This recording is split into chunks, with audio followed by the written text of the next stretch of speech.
Tay, bakit kaya konti na lang nakukuha nating tuba sa mga nyugan? Kailangan na natin maghanap ng bagong puno na mapagkukunan. Dahil matanda na mga puno ng nyog, Ariel. Hayaan mo, maghahanap ulit tayo ng nyoga na pagkukunan ng tuba. Saan man tayo maghahanap, Tay? Susubukan kong kausapin si Don Armando. Narinig kong may malawak na nyogan din siya. Ano kaya kung maghanap na lang tayo ng trabaho sa bayan, Tay? Mahirap maghanap ng trabaho sa syudad, lalo na't wala tayong kakilala doon. Paano kung may masamang mangyari sa'yo doon? Natahimik si Ariel dahil sa sinabi ng kanyang ama, kaya wala na siyang pagpipilian kung hindi ang manatili sa bukid. Maaga silang natulog ng gabing yun dahil kinakailangan nilang maghanap ng paraan kinabukasan. Marami-rami namang nagpapasuhol sa kanila sa pagtutuba. Pero ilang araw nang kumonti ang kanilang nakukuhang tuba, kaya maliit din ang kanilang kita. Hindi ka pa babangon dyan. 7:00 na Pasensya na ho, Tay. Napasarap ang tulog ko eh. Bakit ang aga nyo naman yatang nagising? Bala kong pumunta sa bahay ni Don Armando mamaya. Tapos ko na palang akyatin ang mga nyog. 3 galon lang ang nakuha ko. Hindi nyo man lang ako ginising kanina. Sasamahan ko lang kayo sa lakad nyo. Hindi na. Ihatid mo na lang yan tuba sa tindahan ni Aling Mirna. Bumili ka na rin ng bigas mamaya pag uwi mo, ha? Opo, Tay. Tapos na ho ba kayo magkape? Hindi pa nga Ipagtimpla mo nga ako. Magpapalit lang ako ng damit dahil aalis na rin ako maya-maya. Sabay na nagkape ang mag-ama. Ilang minuto din ang lumipas, agad na umalis si Mang Dodoy. Habang inihatid naman ni Ariel ang 1 galong tuba sa tindahan ni Aling Mirna. Maya-maya'y umuwi rin ang binata upang makapagluto ng pananghalian. Ngunit hindi pa man siya natatapos sa kanyang ginagawa, ay napansin niyang pumasok na ang kanyang ama sa bahay.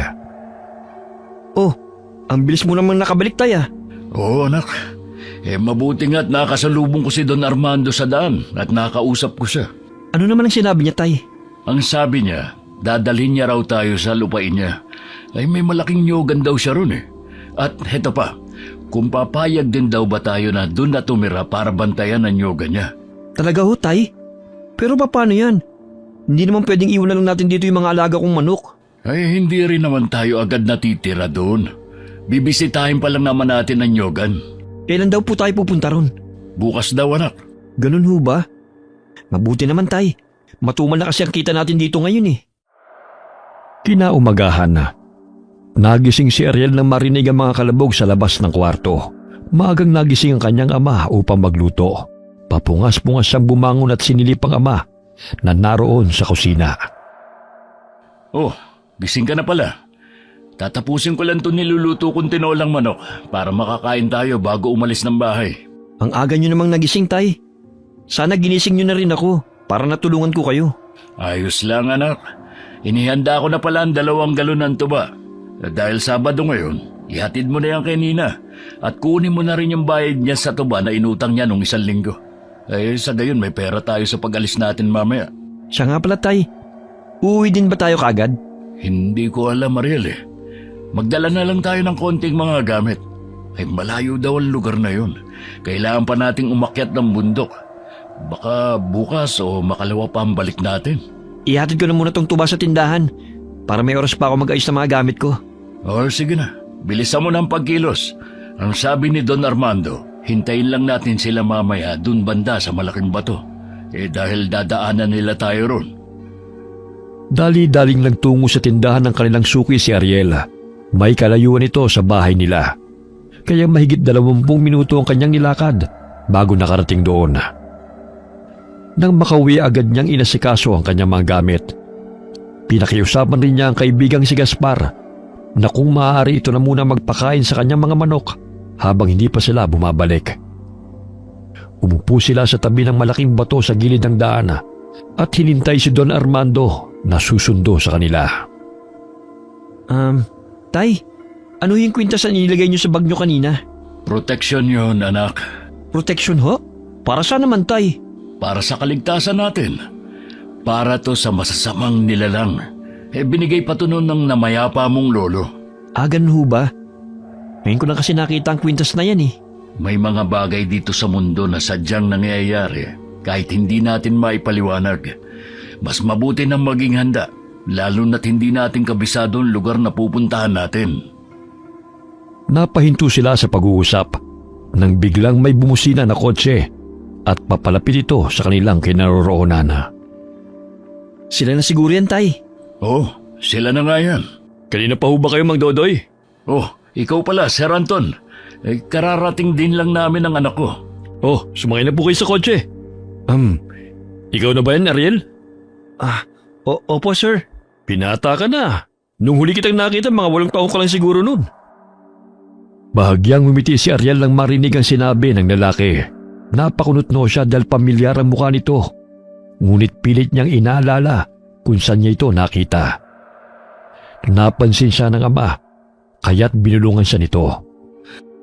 Siya ang nag-iisang anak ni Don Armando, Ariel. Mukhang siya yata ang makakasama natin at hindi si Don Armando. Ganun ba, Tay? Kaya pala pamilyar siya sa akin.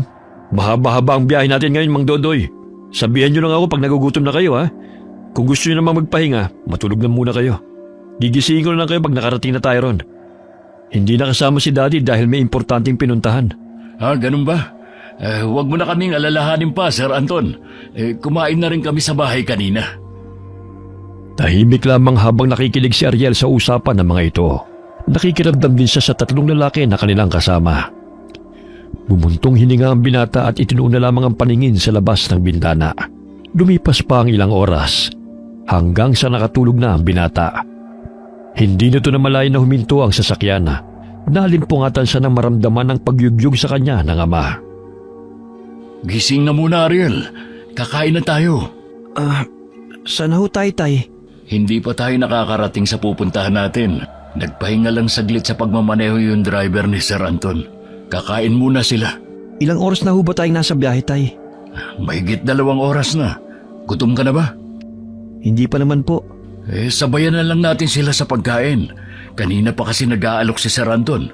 Nakakahiya naman sa kanila kung paghihintayin pa sila. Sige po. Agad silang nagtungo sa lilim ng puno, kung saan may lumang mesa at upuan. Nandun na ang kanilang mga kasama na inilatag ang dalang pagkain. Umupo sila sa silya at sumabay na sa pananghalian kina Anton at sa 3 pa nitong mga kasamang lalaki. Kumain lang kayo ng kumain, ha? May 1 oras pang biyahe natin papasok sa baryo. Pagkatapos kailangan pa natin maglakad ng halos 1 oras, kaya magpakabusog kayo. Ang layo nga pala talaga, sir, no? Bakit naman dito napili ng daddy nyo na bumili ng lupa? Sobrang layo na nito sa syudad. Alam mo naman si Daddy, mahilig yung bumili ng lupain. Kaya siguro niya na gusto ng lugar na ito dahil tahimik. Tsaka kaibigan din niya kasi yung may-ari ng lupa. Bago raw ito namatay, sa kanya iniwan yung nyugan. Kaya naman pala. Tahimik lamang si Ariel habang nakikinig sa usapan ng mga ito. Walang imik din ang 3 lalaki na kasama nila. Nagsasalita lang ang mga ito kung kakausapin ni Antona. Inilibot ng binata ang paningin. Lihim siyang humanga sa ganda at payapang lugar na animoy walang gulong nagaganap. Matapos kumain ay sumakay na sila muli sa sasakyan. Habang tumatagal ang kanilang biyahe, mas lalo namang kumikitid ang kanilang dinaraanan. Hanggang dito na lang tayo. Kailangan pa kasi nating umakit ng bundok. May mga kabayan din ho ba dyan, sir? Meron naman, marami. Sila yung mga lumad na nakatira sa lugar na ito. Huwag kayong mag-alala. Mababait ang mga taong nakatira dito. Panigurado makakasundo nyo. Mukhang maganda naman ang lugar na to kumpara dun sa atin. Mas tahimik pa. Kaya lang, kapag nag-umpisa na kami magtuba ng anak ko, hindi ko alam kung saan kami titira dito. Marami mga nagtatrabaho sa sakahan, Mang Dodoy. Tiyak na hindi palalampasin ng mga tao ni Daddy ang tuba nyo kung sakali. Tsaka huwag kayong mag-alala. Ang laki ng mga katawan ng mga kasama ko. Sila magdadala ng tuba sa bayan. Mabuti naman kung ganun. Hindi na kami mahihirapan pa ng anak ko na ilako ang tuba kung sakali. Tara na ho. Mag-umpisa na tayo maglakad. Hapon na rin, baka abutan pa tayo ng dilim sa daan. Kayo na ang bahalang magbuhat ng mga gamit natin, Ruben.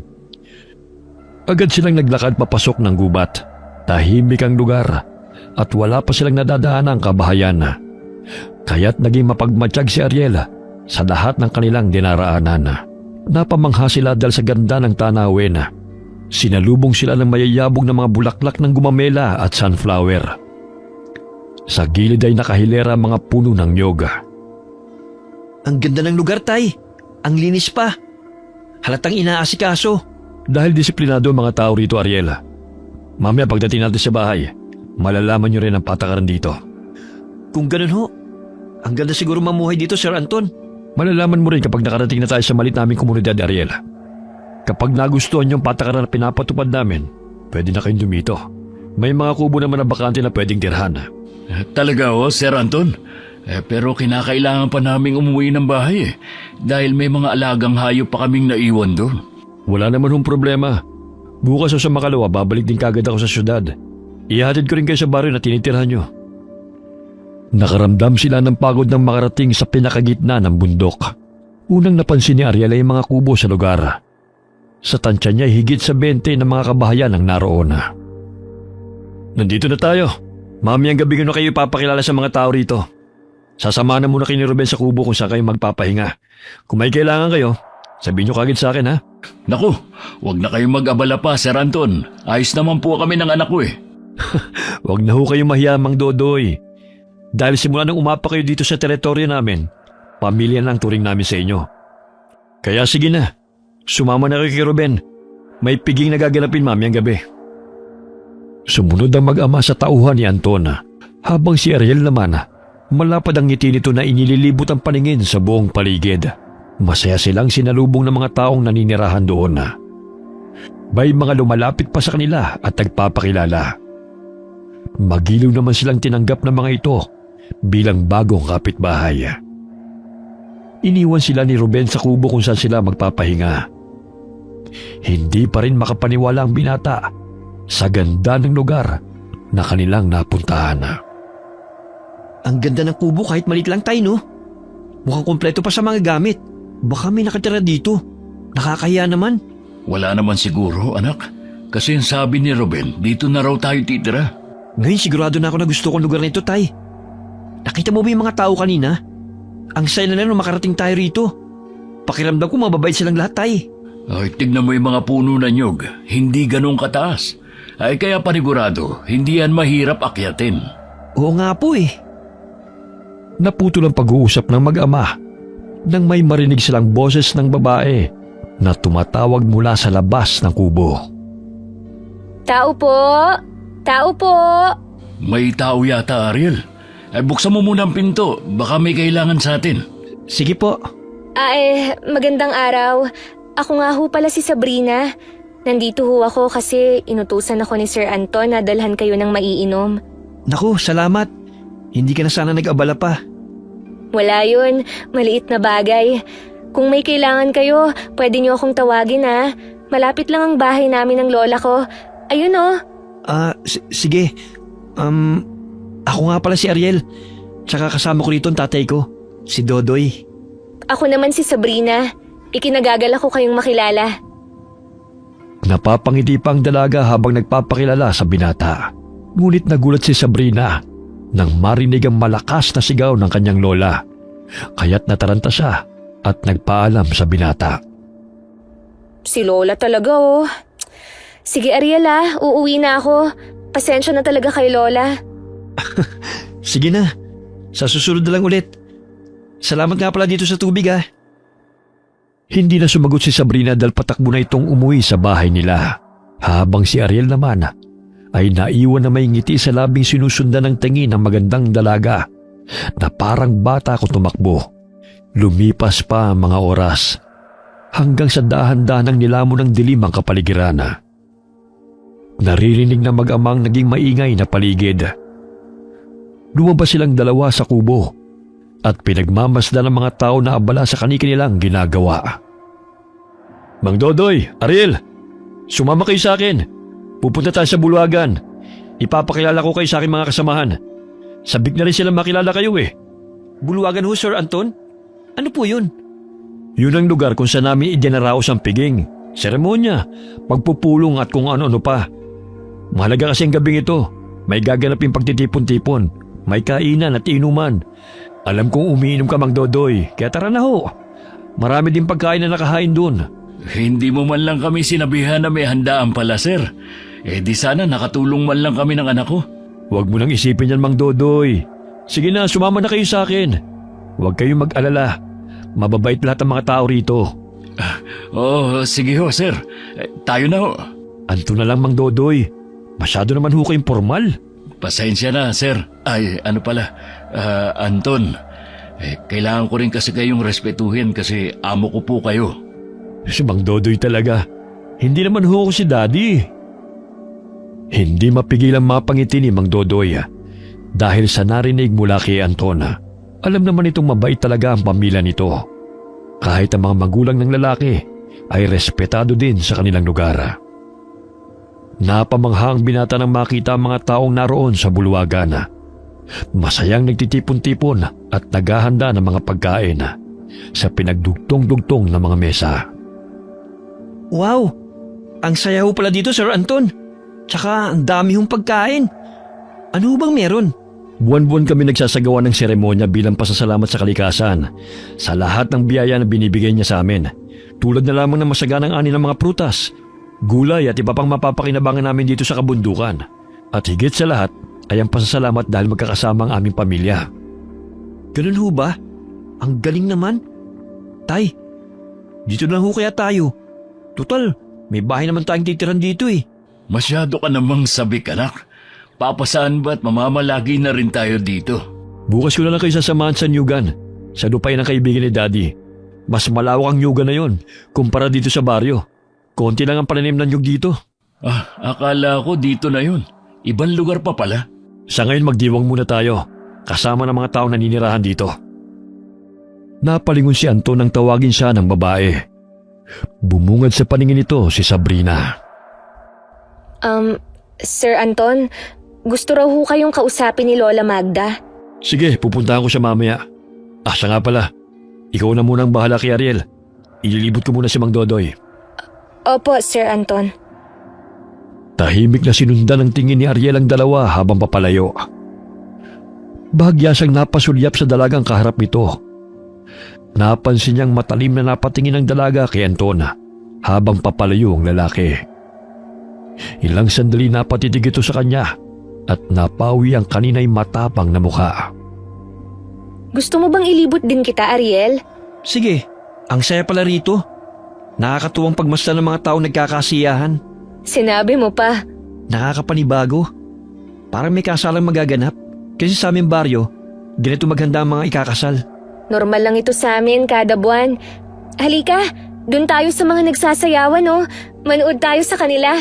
Maraming magagandang babae ron. Sus, mas maganda pa ba sila kaysa sa'yo? Hindi naman ako maganda eh. Maganda ka kaya? Simple pero nangingibabaw pa rin ang matatamis mong ngiti. Kakakilala pa nga lang natin pero binubola mo na ako. Tara na nga, baka mamaya maniwala pa ako sa'yo niyan eh. Bakit? Totoo naman maganda ka. Hindi napigilang matawa ni Ariel nang makita niya ang dalagang lihim siyang inirapan. Agad silang nagtungo ni Sabrina sa likuran ng mga kabahayan. Tulad nga ng sinabi nito, marami ng mga tao doon na nagkakasiyahan. May kumakanta habang may nagigitara. May sumasayaw habang pinapalakpakan ng kababaihan. Halika, dun tayo sa unahan para makita natin sila ng malapitan. Dito na lang tayo. Nakakahiya eh. Tanggalin mo na nga yung hiya mo. Masasanay ka rin dito.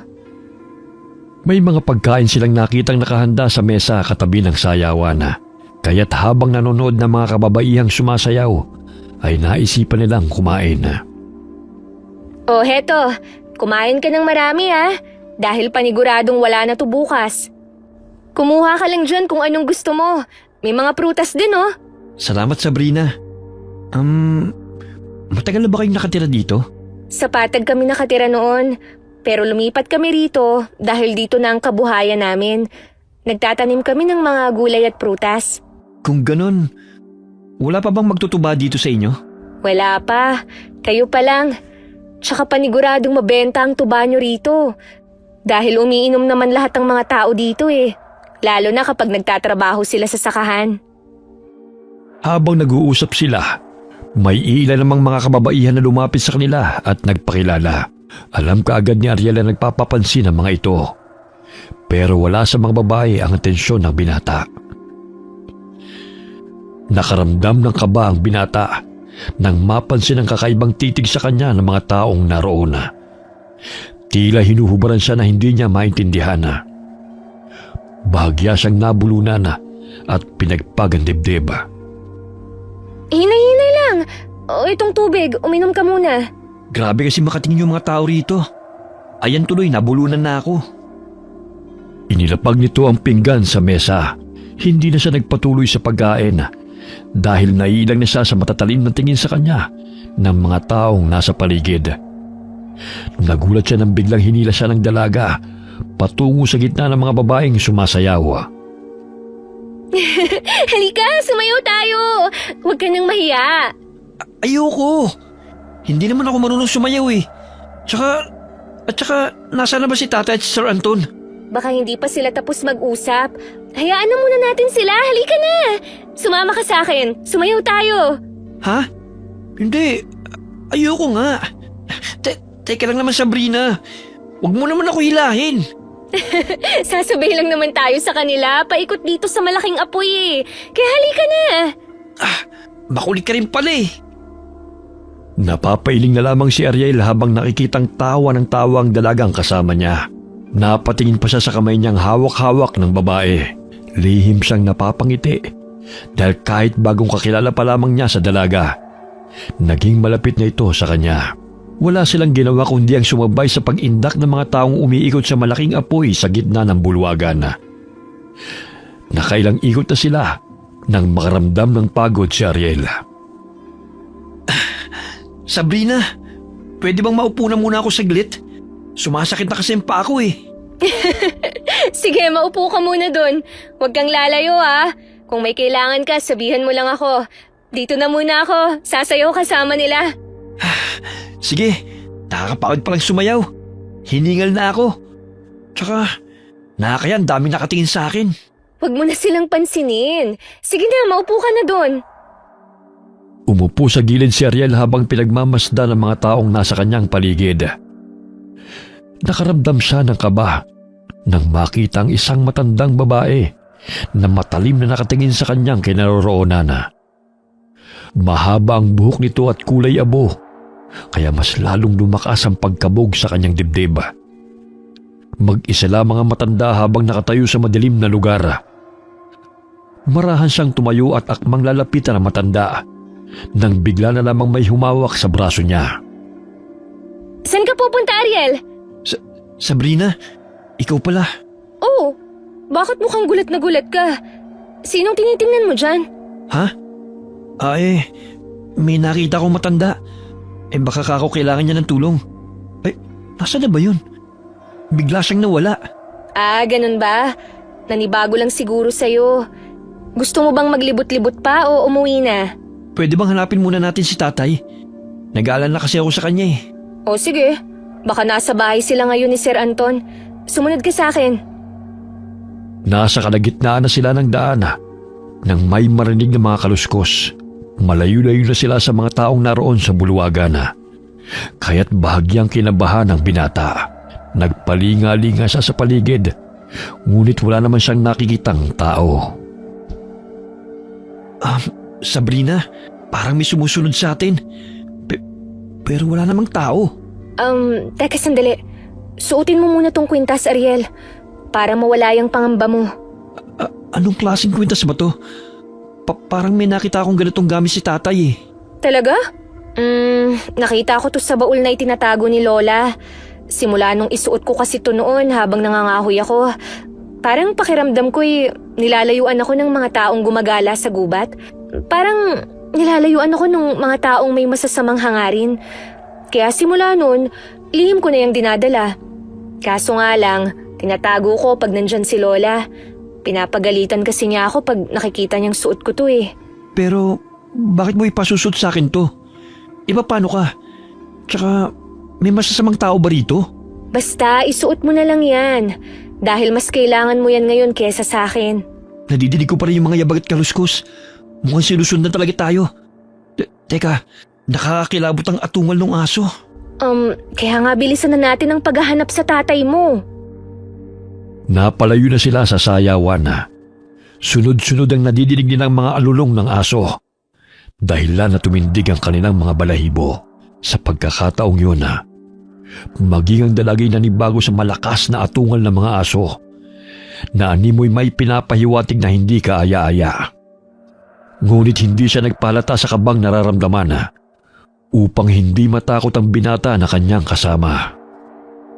Palagi bang may mga umaaligid na aso rito tuwing sumasapit ang gabi? Hindi. Maging ako'y naninibago rin. Ngayong kabilugan ng buwan lang to nangyari eh. Siguro, masaya lang din sila kaya ang ingay nila. Sa amin kasi, pag ganyang kaingay ang mga aso, may nakikita silang mga masasamang espiritu o di kaya masasamang tao. Dalian na lang natin para makarating na tayo sa bahay ni Sir Anton. Lumalalim na rin kasi ang gabi eh. Sumunod na lamang si Ariel sa sinabi ng dalaga. Tumakbo sila nang mapansin na palakas ng palakas ang mga kaluskos sa paligid, kasabay ng mga lagabog. Hawak kamay silang tumakbo at tinungo ang bahay na kanilang pupuntahan, habang isang kamay ng binata ay nakahawak sa medalyon. Napahinto sila ng maninaw ang bahay ni na Anton. Ilang sandali pa'y naramdaman nilang tumigil ang mga kaluskos at mga atungal. Nandito na tayo. Pero ang dilim ng bahay, parang wala namang tao. Saan naman kasi sila pumunta? Hindi kaya nandun pa rin sila sa bulwagan at nagkasalisihan lang tayo? Ilang ikot na natin, wala naman sila eh.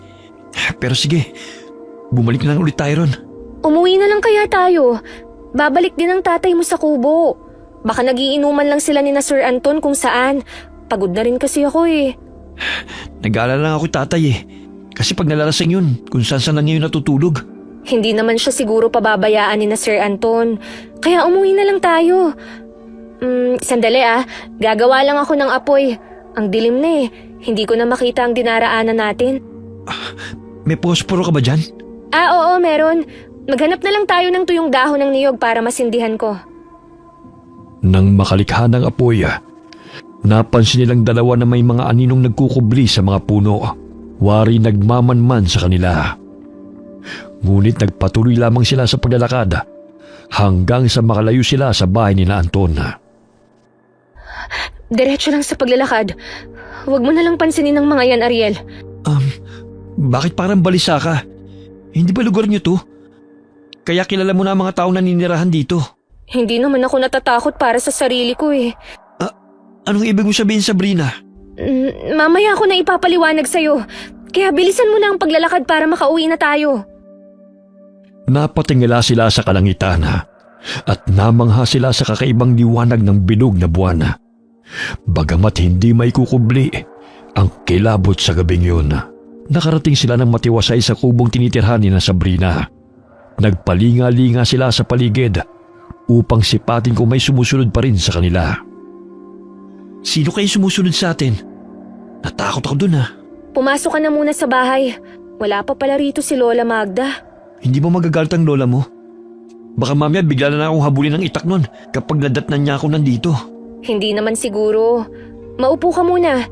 Gusto mo ba ng tubig? Hindi na. Salamat na lang.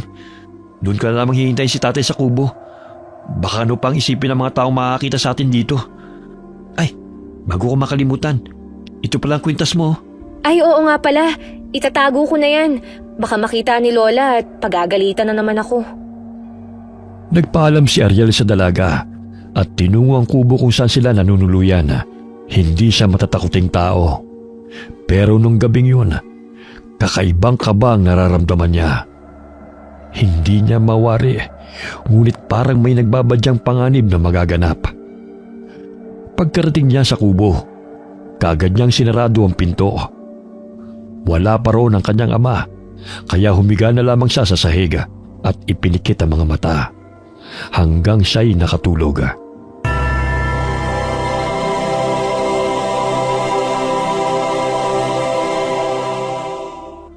Napabalikwas ng bangon mula sa pagkakahiga si Ariela nang marinig ang pagkatok at boses ng ama na tumatawag sa kanya.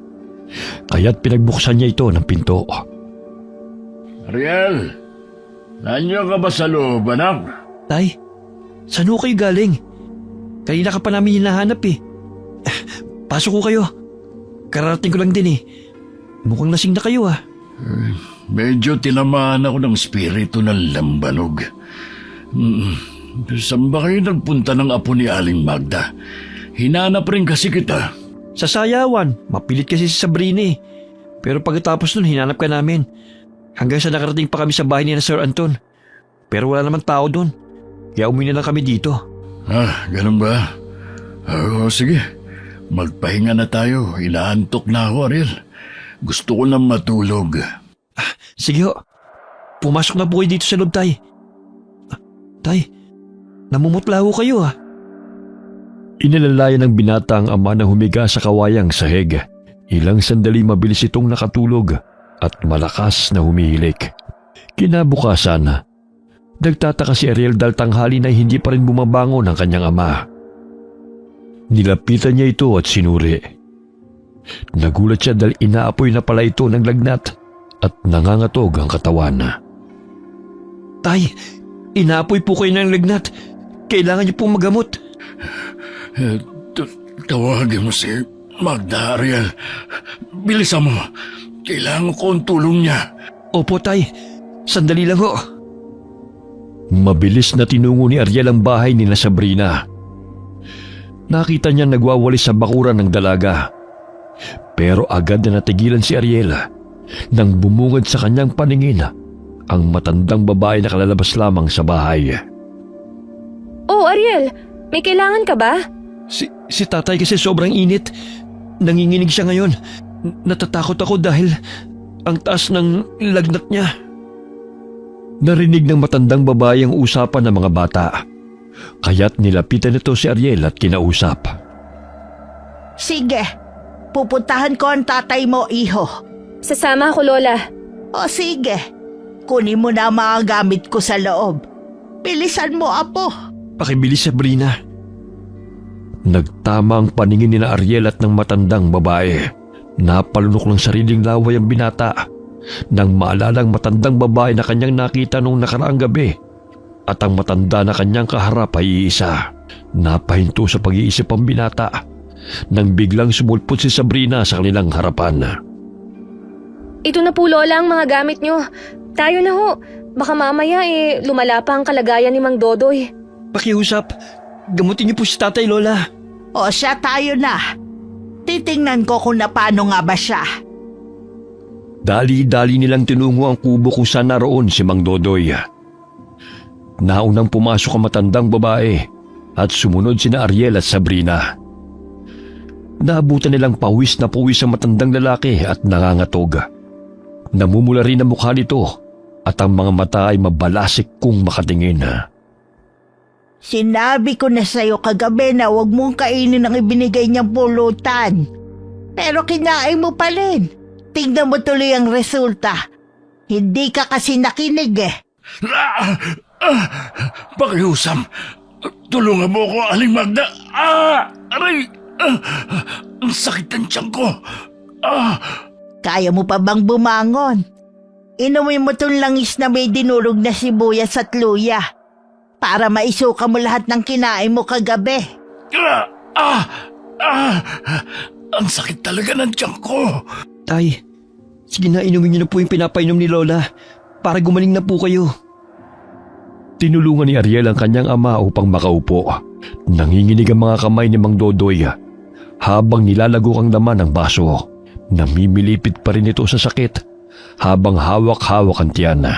Pagkatapos nun ay pinakiramdaman ng matandang babae ang palapulsuhan ng lalaki at may binubulong na hindi nila naiintindihan. Paano ba si tatay, Lola? Ano nangyayari sa kanya? Nayanggaw ang tatay mo, iho. Ang tigas kasi ng ulo eh. Sabing huwag niyang kainin ng pulutan kagabi habang nagiinuman sila. Nayanggaw ho? Bakit? Mga aswang bang mga nakatira dito?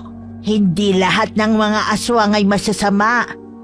Nagkataon lang talaga na may isang aswang na gustong pagtripan tong tatay mo. Ang sabi ni Sir Anton, mababait ang mga taong nakatira dito. Pero bakit nayanggaw pa si tatay? Huwag ka mag-alala. Gagawin ko lahat upang gumaling tong tatay mo. Doon na muna kayo sa labas at gagamutin ko tong si Dodoy. Hindi makapaniwala si Ariel sa kanyang narinig. Lumabas sila ng kubo at kinausap siya ni Sabrina upang maintindihan niya ang mga nangyayari. Maging siya'y natatakot. Baka niyanggaw na rin siya. Kailangan mong malaman yung totoo, Ariel. Ano ba yun? Ang totoo kasi, hindi dapat kayo pumunta rito. Hindi kami masama, Ariel. Ngunit may mga kalaban ng aming angkan na siyang naghahasik ng lagim dito sa baryo. Hindi normal na tao, kundi mga aswang. Ang ibig mo bang sabihin, may mga aswang na nakatira dito sa lugar na ito, Sab?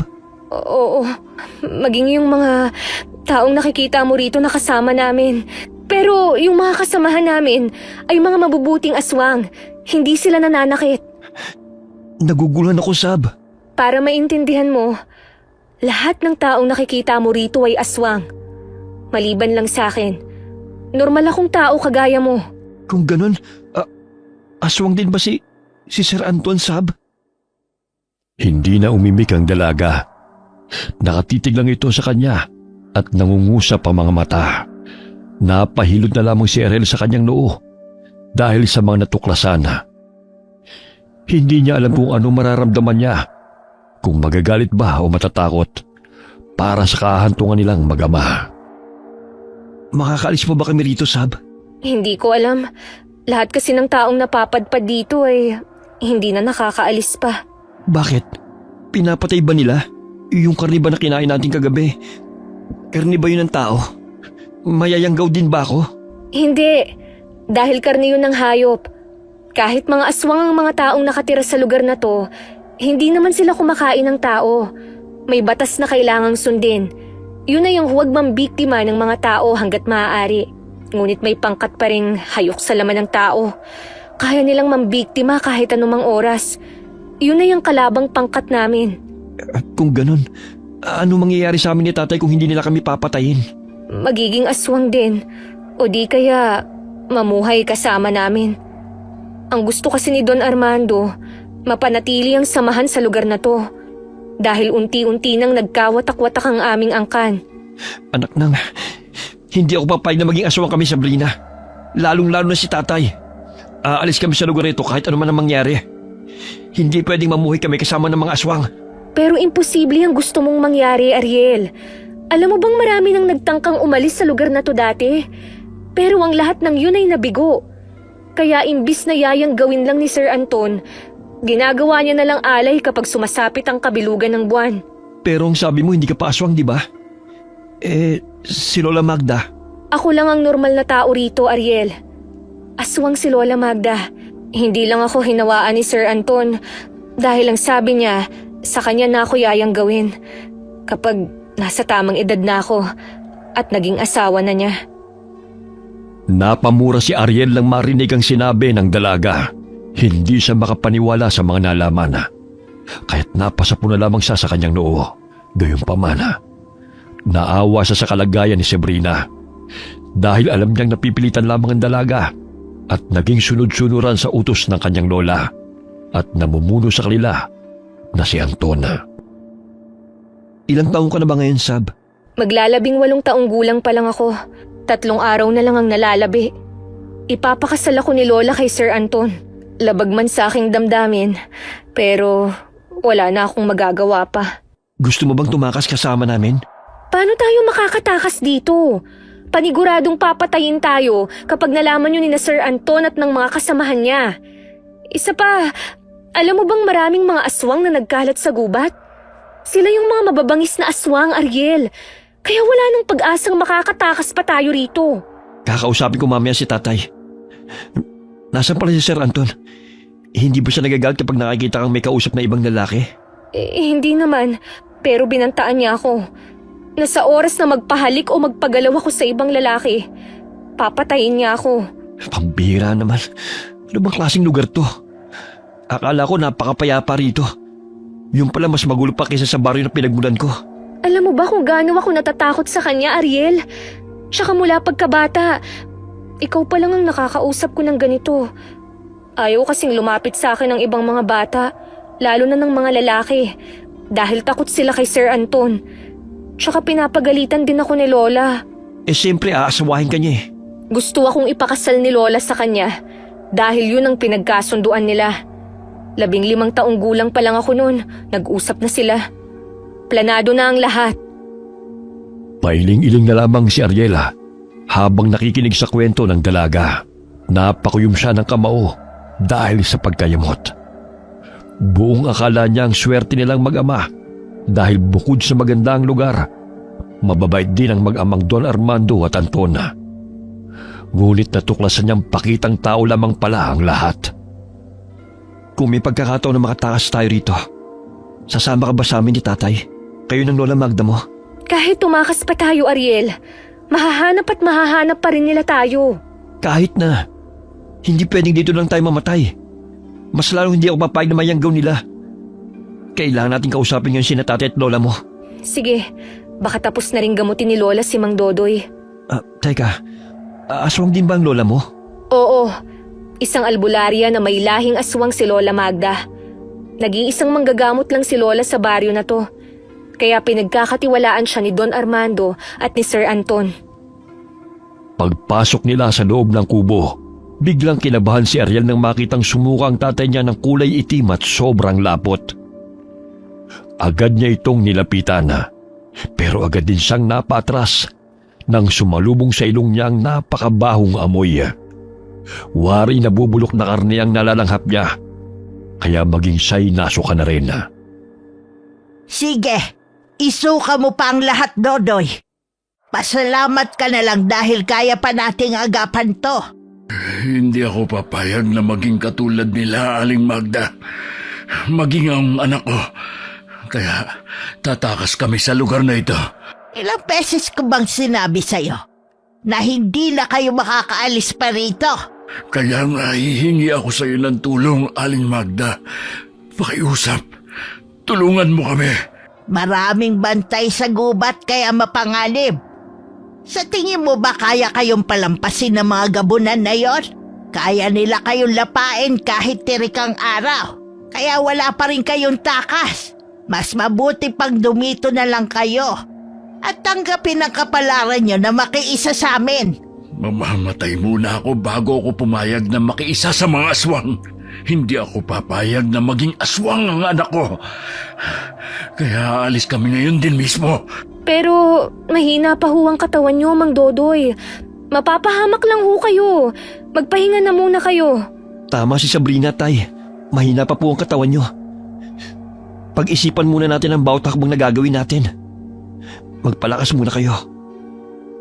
Natahimik si Mang Dodoy sa sinabi ni Ariel.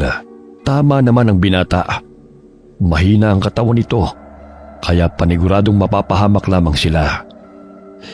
Ginamot muli ng matanda ang lalaki hanggang sa nakatulog ito. Hindi na alam ng binata kung ano ang gagawin. Nag-aalala siya sa kalagayan ng kanyang ama at natatakot din siya para sa kanyang sarili dahil ayaw niyang maging isang aswang.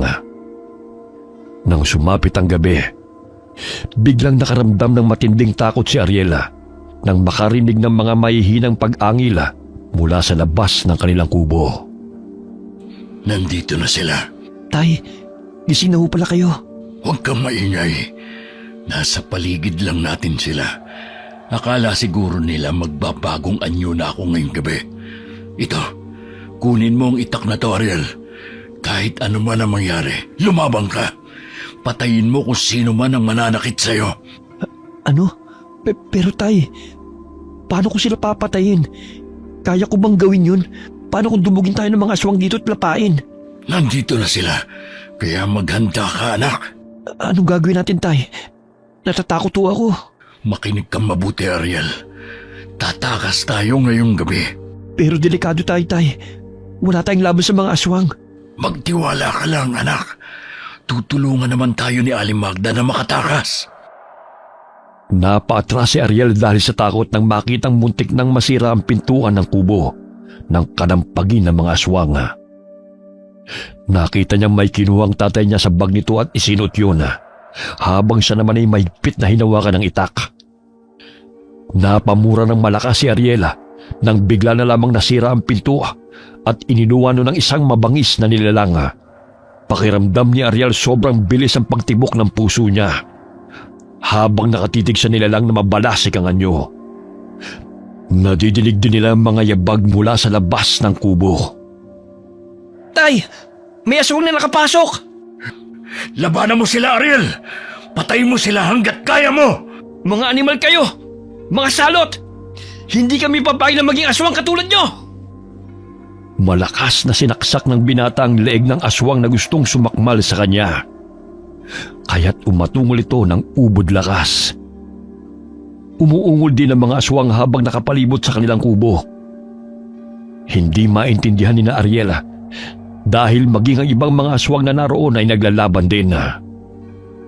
Tay, bakit may nakikita ko mga aswang na naglalaban-laban? Hindi ba magkakakampi sila? Hindi ko rin alam, anak. Basta maging alisto ka, labanan mo sila!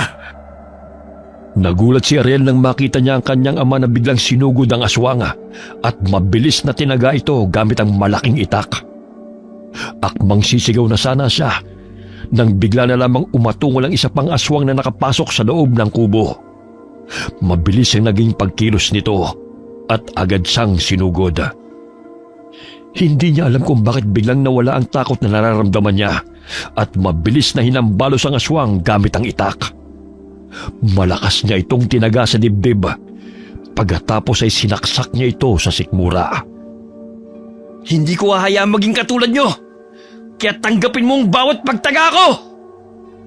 Maging ang dalagay patakbong lumabas ng kanilang kubo upang tulungan ang mag-ama. Hindi rin ito mapakali at hindi naiintindihan ang nangyayari dahil ang mga aswang nakakampi nila ay nakipagpambuno rin sa ibang aswang na noon lamang niya nakita. Ariel! Manggadoy! Mag-ingat ka, Sab! May aswang sa likuran mo! Mga walang iya kayo! Sige! Subukan niyo akong saktan! Tingnan natin kung ano ang mangyayari sa inyo kapag ito umabot kay Sir Anton! Anong pinagmamalaki mo kay Anton? Isa rin siyang duwag na sunod-sunuran sa utos ng nakatatanda. Anong kailangan niyo sa amin? Bakit sumugod kayo rito? Nabilog na talaga nila ang ulo ninyo, mga mangmang! Nagulat si Ariel nang biglang sinugod ni Sabrina ang aswang. Sinaksak niya ito gamit ang tanso nitong punyal. Kitang-kita ng binata kung makailang beses itong sinaksak ni Sabrina hanggang sa matumba ito sa lupa at binawian ng buhay. Ariel! Halika na! Kailangan na nating makaalis dito! Si tatay, tulungan natin! Nasa labas na siya kasama si Lola! Tara na! Kailangan na nating lumabas dahil nagkakagulo na silang lahat! Ano ba nangyayari? Bakit naglalaban-laban ng mga aswang? Akala ko ba'y magkakakampi sila rito? May mga natagpo ang mga bangkay sa patag at napag-alaman na ang masasamang aswang ang gumawa nun. Nagalit yung mga kasamahan namin dahil gustong palabasin ng mga kalaban na ang mga kasamahan namin ang pumapatay. Kaya nagkainitan. Tayo na, hanggat may panahon pa. Maging si Lola Magda ay nakipagpambuno sa mga aswang na lumulusob sa kanilang tirahan. Sa tuwing magsasalita ang mga ito, ay hinahataw niya ng patalimang bunganga ng mga aswang dahilan na hindi nakapagsasalita ng diretsyo at agad na namamatay. Umalis na kayo, Sabrina! Sumama ka na muli sa kanila! Ako na ang bahala sa mga hangal na to! Masusundan ko naman kayo! Anong ibig niyong sabihin, Lola? Hindi ba kayo sasama sa pagtakas ngayon? Susunod ako! Kaya magmadali na kayo! Bago pa kayo maabutan ng mga buwisit ng mga kalaban! May sumusugod na aswang sa likuran mo, tay! Ilag! Natulala sa kinatatayuan si Ariela nang makita si Lola Magda na biglang nagbago ng anyo bilang aswang. Mabilis na sinunggaban nito ang kalabang aswang na magsasalita pa sana. Kitang-kita ng binata kung paano itarak na matandang aswang ang matutulis nitong kuko sa sikmura ng kalaban nito at hinalukay pa ang laman loob. Wari naging mabangis na hayop ang matanda. Naging maliksi at sa bawat aswang na nagtatangkang sugurin sila ay hindi nagdadalawang isip ang matanda na butasan ng sikmura ng mga ito. Umalis na kayo! May aayusin lang ako dito! Bilisan nyo na! Pero Lola, hindi ka pwedeng maiwan dito. Dahil baka pagtulungan ka nilang lahat. Hindi yan mangyayari, Apo. Dahil kahit matanda na ako, hindi pa rin nila kaya ang orasyon ko. Pero Lola, ayokong iwan ka. Huwag na kasing matigas ang ulo. Umalis na kayo! May nakitang bag si Ariel sa lupa. Batid niyang pagmamayari yun ni Sabrina. Dali-dali niya yung dinampot at binuksan. Natagpuan niya raw ng isang latigo, kaya agad niya itong kinuha. Magagamit ko to laban sa mga aswang. Buntot pagi yan, Ariel. Kaya ihambalos mo yan sa mga aswang. Tiyak na masasaktan sila. Sumunod ka kagad, Lola. Umiiyak na tumakbong palayo ang dalaga kasama ang mag-ama. Isinuot ni Ariel ang bag sa kanyang likod. Ilang sandali pa'y biglang napasigaw sa takot si Sabrina nang magsulputan ng mga kalabang aswang sa kanilang harapan. Sa bawat aswang na nagtatangkang sugurin sila ay namamatay dahil sa mabilis na pagsugod ni Lola Magda. Habang si Sabrina naman ay umiiyak at nagmamadaling lisanin ang lugar na yon. Napapalingon pa siya nang makita na isa-isang sinusunggaban ng kanyang lola ang mga aswang na kalaban nito. Sobrang dilim ho ng daan. Halos wala akong makita. Tay, gagawa tayo ng sulo. Wag. Dahil mapapansin at masusundan tayo ng mga kalabang aswang. Sa oras na to, wala tayong kakampi kundi ang mga sarili natin. Maging ang mga kakilala ni na Sabrina, hindi tayo pahihintulutang makatakas. Natatakot ako para kay Lola. Paano kung bigla na lang siyang pagtulungan ng mga kalaban? Magtiwala lang tayo sa lola mo, Sabrina. Alam kong malakas siya, kaya makakasunod agad siya sa atin. Kaya dalian nyo na. Sandali lang. Ariel, akin na muna yung bag. May kukunin lang ako dyan. Agad na ibinigay ni Ariel ang bag sa dalaga. Kinuha nito ang medalyon na may mutya na kulay berde sa gitna nito at agad itong isinuot. Nararamdaman ko malakas na puwersa na nagmumula sa mutyang yan, Sabrina. Oo nga po, Mang Dodoy. Natagpuan ko ito sa lumang baul. Wari ko gamit ito ng namayapa akong lolo. Kaya lang, pinapagalitan ako ni Lola kapag inilalabas ko to. Dahil sabi niya, hinihigop daw ang kanyang enerhiya kapag inilalapit ito sa kanya. Kaya itinatago ko to sa itim na tela kapag nandyan siya. Kung ganon, isuot mo na yan. Para hindi na makalapit sa iyo mga aswang na kalaban. Tama si Ariel, Sabrina. Kaya tayo na. May naririnig na ako mga kaluskos sa paligid. Siya nga pala, Mang Dodoy. Sa kabila ho tayo dadaan ha. Walang masyadong mga malalaking punong kahoy at puno ng niyog doon. Sige, kailangan natin makarating sa patag ngayong gabi para makaalis sa lugar na ito. Agad nilang ipinagpatuloy ang kanilang paglalakad. Nang marating nila ang pinakagitna ng yugan, ay doon na nagsimulang may marinig silang mga kaluskos at atungal sa kanilang paligid. May alam din akong orasyon na pangontra sa mga kalaban. Kaya may laban din tayo sa mga aswang. Mabuti kung ganon. Pero huwag tayong pakampante. Dahil mga aswang pa rin sila. Gagawa talaga sila ng paraan para mapatay tayo. Habang tumatakbo, nararamdaman nilang may sumusunod sa kanila. Kahit hindi nila alam kung saan sila patutungo, patuloy pa rin silang tumatakbo upang hindi maabutan ng mga aswang na sumusunod sa kanila. Tanging ang sinag ng buwan ang nagsisilbing liwanag sa madilim na daan. Ariel! Sabrina! Nasaan kayo? Aray! Itiwan mo ako, ano ba? Akala mo ba mapapatay mo ako ng basta-basta? Wes, itong sayo!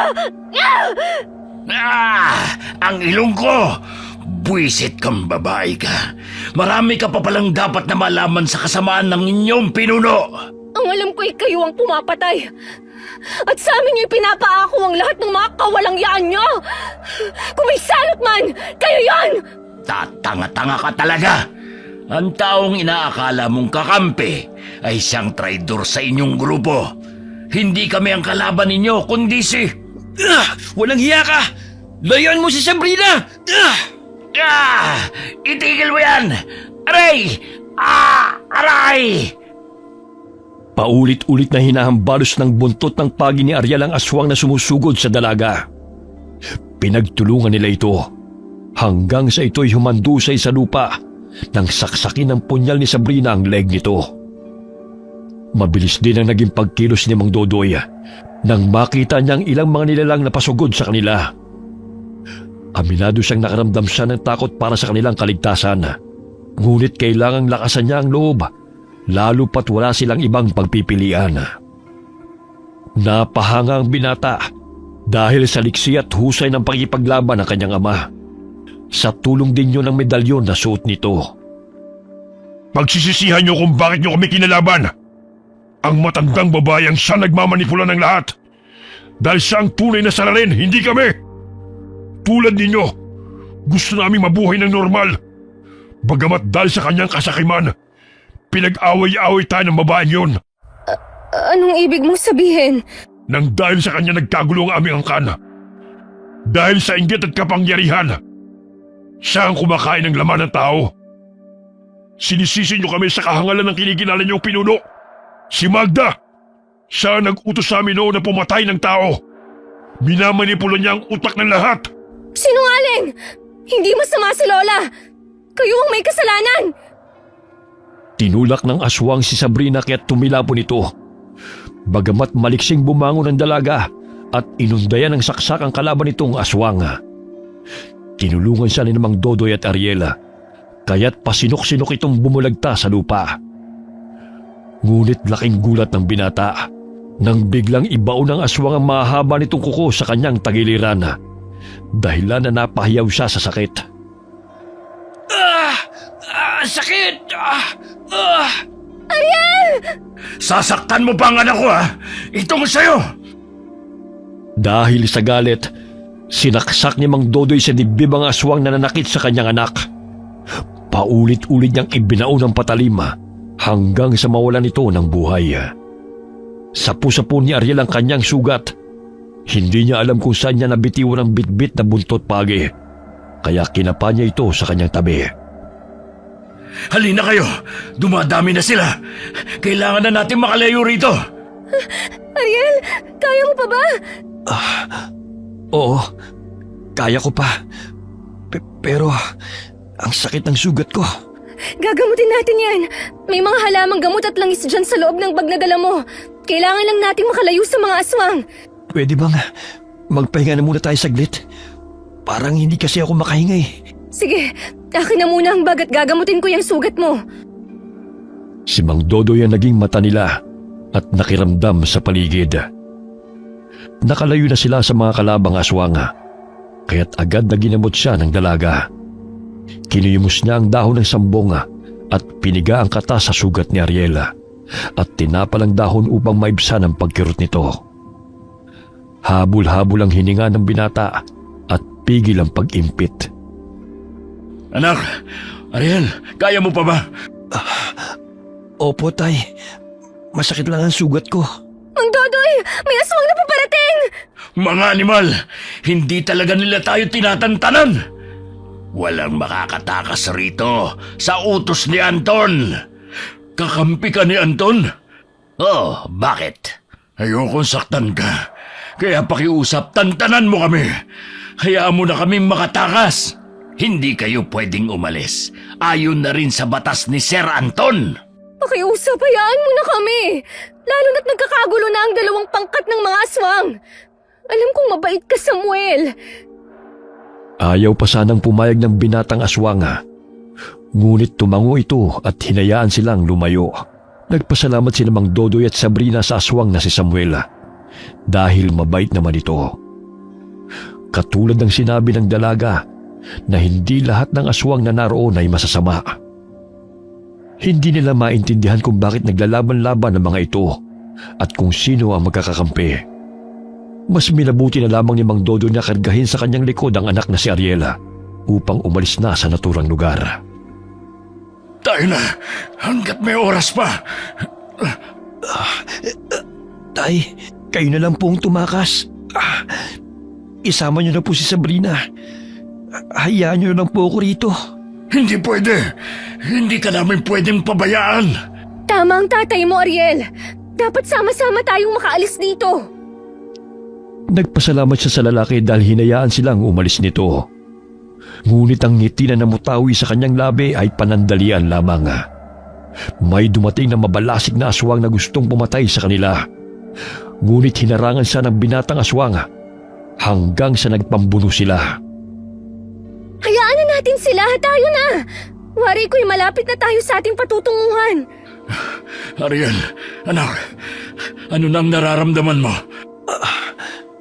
Ayos lang po ako, Tay. Gagamutin uli natin yung mga sugat mo kapag nakalabas na tayo rito. Patawarin mo ako, anak. Ako ang dahilan ng ikinapahamak mo. Huwag niyo pong sabihin yan, Tay. Alam kong lahat gagawin niyo para protektahan ako. Hindi ko po kayo sinisisi.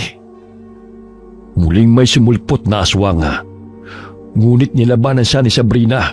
Napahanga na lamang si Mang Dodoy dahil maliksi at mahusay na nakipaglaban ng dalaga sa aswang hanggang sa sinipa niya ito at nagpagulong-gulong pababa. Kailangan nating makahanap ng lugar para mapagpahingahan. Tay, ibaba niyo na ako. Nahihirapan na kayo eh. Hindi, anak. Mas lalo tayong matatagalan kung hindi kita papasanin. Aalalayan ko po kayo. Ako na po ang bahala sa mga kalabang paparating. Hanga ako sa katapangan mo, Sabrina. Nagmana ka sa Lola Magda mo. Kailangan po naming maging matapang. Dahil wala kaming ibang maaasahan kundi ang aming sarili. Katulad ngayong nagkakagulo. Kailangan na iligtas ang sarili at maging handa anumang oras. Madalas bang ganito rito? Nag-aaway ang dalawang pangkat na mga aswang? Ngayon lang talaga nangyari to. Kahit dati pa namang may lamat ang samahan. Dati, isang grupo lang kami. Kaso nga lang, ang iba ay nagkanya-kanya. Kaya kami nagkawatak-watak. Dahil siguro sa mga batas na gustong ipatupad ng gustong maging leader. Humanga si Mang Dodoy dahil sa narinig mula sa dalaga. Kaya dahan-dahan niyang ibinaba si Ariel na nanghihina. Nagulat pa ang matandang lalaki nang maapakan niya ang mga bangkay na nakahandusay sa lupa. Meron ka pa bang ibang alam na lugar na pwede natin pagtaguan, Sabrina? Kahit doon na muna tayo magpalipas ng gabi para magamot at makapagpahinga na maayos tong si Ariel. Hindi ko nakabisado ang lugar na to, Mang Dodoy. Kailangan natin makahanap ng lugar na pwede mapagpahingahan. Wala na bang mga kabahayan dito? Doon banda sa gubat. Sana naman, hindi na tayo masundan ng mga kalaban. Bukod kay Lola. Sige, pumunta tayo ron. Ariel, anak, tiisin mo muna sakit. Muling kinarga ni Mang Dodoy ang anak sa likod nito. Mabilis ang mga hakbang nila habang papasok sa gubat. Hindi na nila ininda ang pagod at sakit ng mga sugat na natamo nila mula sa mga aswang. Napahinto sila nang may makitang kubo. Nagkaroon sila ng pag-asa dahil may hihinga na sila ng tulong. Ayun, may kubo. Sana naman may mahihingan tayo ng tulong. Subukan nating tawagin yung nakatira dyan. Pero, paano kung aswang din ang nakatira dyan at kalaban din, Mang Dodoy? Kailangan nating subukan. Tuluyan nang nawalan ng malay si Ariel. Sige ho, ako na ang titingin kung may tao. Lumapit sila sa kubo. Umaasang tutulungan sila ng taong naninirahan doon. Sumilip siya sa bintana at wala siyang nakitang tao. Tinungo niya ang pinto at binuksan at nakumpirma na walang nakatira. Walang tao, Mang Dodoy. Mukhang pahingahan to ng mga magsasaka. Mabuti kung ganun. Kailangan ko na mailapag si Ariel. Akin na yung bag. May mga halamang gamot pa ba dyan? Opo, eto. Dito niyo po ilapag si Ariel. May mga kumot pang naiwan dito. Oh. Ariel, gumising ka, anak. Tuluyan na siyang nawalan ng malay. May langis din po rito. Patakan po natin ang mga dahong itatapal sa sugat niya. Ganitong paraan po kung manggamot si Lola. Maraming salamat sa iyo, Sabrina. Pagpasensya mo na tong anak ko. Wala pa kasi itong kaalam-alam sa mga bagay-bagay. Wala hong problema, Mang Dodoy. Paano nga ho pala kayo nagkaroon ng medalyon? Katulad ng lola mo, maalam din sa panggagamot ang tatay ko noon. Pero hindi ko nakahiligan ng panggagamot. Tuluyan na silang nagpahinga. Lumabas ng kubo si Mang Dodoy upang doon na magbantay. Naging maayos na ang pakiramdam ni Ariel dahil hindi na ito namumutla. Dahil sa labis na pagod, tumabi si Sabrina kay Ariel. Napalingon siya sa mukha ng binata at marahang hinaplos ang pisngi nito. Magpagaling ka ha. Ipagdasal natin na tuluyan na tayong makalayo sa mga aswang. Nagulat si Sabrina nang biglang iminulot ng binata ang kanyang mga mata. Inilapat ito ang palad sa noo at leeg ng binata. Nakahinga siya ng maluwag nang hindi na ito nilalagnat. Nasaan na ba tayo? Buhay pa ba ako? Oo, buhay ka pa. Andito tayo sa kubo. Nakalayo na tayo sa baryo. Pero hindi pa rin ako nakakasiguro kung wala nang ang aswang na nakasunod sa atin. Nasaan si tatay? Andun siya sa labas, nagbabantay. Nakaidlip si Mang Dodoy habang nagbabantay sa labas ng kubo. Ngunit sa tuwing may nadidinig siyang mga kaluskos, ay agad din siyang nagigising. Hanggang sumapit ang umaga, walang aswang ang nakarating sa kubong kanilang kinaroroonan. Lumabas ng bahay si Sabrina upang tignan ang paligid. Bakit kaya wala pa si Lola? Nag-aalala ako para sa kanya, Mang Dodoy. Yan ang hindi ko masasagot, Sabrina. Gutom na ba kayo? Hindi pa po ako gutom. Sana naman, walang nangyaring masama kay Lola. Nag-aalala na talaga ako sa kanya. Kumusta na kaya sila ron? Sana naman ay nakatakas siya sa mga kalaban. Ay, ang hirap ng sitwasyon natin ngayon. Kahit tubig man lang sana'y makahanap tayo. May nakikita ho akong gamit para sa pagluluto, pero walang pagkain. Dito na muna kayo. Ako na maghahanap ng makakain natin. Pag-iingat ho kayo. Bumalik kayo agad ah. Ako na po ang bahala kay Ariel. Umalis ng kubo si Mang Dodoy. Bit-bit ang itak nito upang maghanap ng pagkain. Habang sina Sabrina at Ariel ay naiwan. Dahan-dahang bumangon ng binata at sumandal sa dingding. Hindi na gaano kasakit ang kanyang sugat at nagawa na niyang makagalaw. Pasensya na kung naging pabigat lang ako sa inyo ni tatay ha. Napakahina ako talaga. Kalalaki kong tao. Pero ako putong nawala ng malay. Hindi mo na kailangan pang humingi ng pasensya, Ariel. Nasugatan ka, kaya nawalan ka ng malay.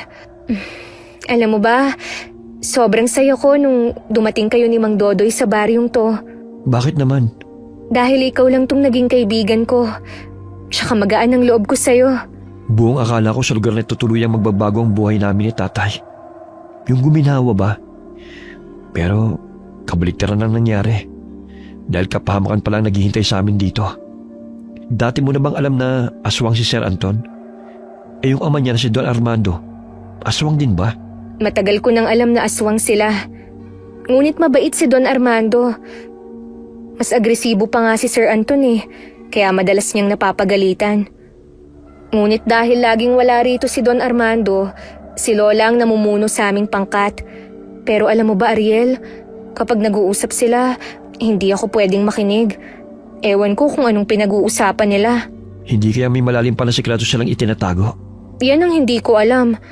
Nakakalungkot nga na kailangan pang mambiktima ng mga tao para gawing alay eh. Sa tuwing may idadaos na 18 taong gulang ng bawat kasapi ng pangkat. At kayo ang napili nila ngayon. Sa dinami-daming tao, kami pa talaga ni tatay. Yun ang hindi ko maipaliwanag. Pero madalas kong naririnig na nagbabangayan sina Don Armando at Sir Anton. Maging si Lola sumasali. Dahil ayaw ng Don na pumatay ng tao. Ayaw niyang pumatay ng tao. Pero dito pa kami pinadala sa anak niya. Tapos gagawin lang na alay. Marami pa akong pangarap sa buhay. Para lang mamatay ng maaga. Maya-maya'y dumating si Mang Dodoy na may dalang saging. Agad nila itong niluto at pinagsaluhan. Nakakuha rin na matanda ng tubig mula sa puno ng kawayan. Lahat ba ng mga naninirahan sa baryong to mga aswang? Oho, Mang Dodoy. Kaya lang, iba-iba na ang paniniwala, buhat ng magkawatak-watak ang pangkat. May mabubuti at masasama. Nakakalungkot isipin na ang nooy masayang samahan ay naging magkalaban dahil sa iba-ibang batas na gustong ipatupad. Maging ako'y nahihirapan na rin dahil ayokong magpakasal kay Sir Anton alinsunod sa kagustuhan ni Lola upang mapanatili ang katapatan ko sa aming angkan. Pwede ka namang hindi pumayag ah. Wala na akong magagawa dahil pinagkasundo na kaming dalawa. Ang bata mo para sa kanya. Natatakot ako. Baka hawak ni Sir Anton si Lola at napag-alaman na nakatakas tayo. Baka may gawin silang masama kay Lola. Posible yung naisip mo.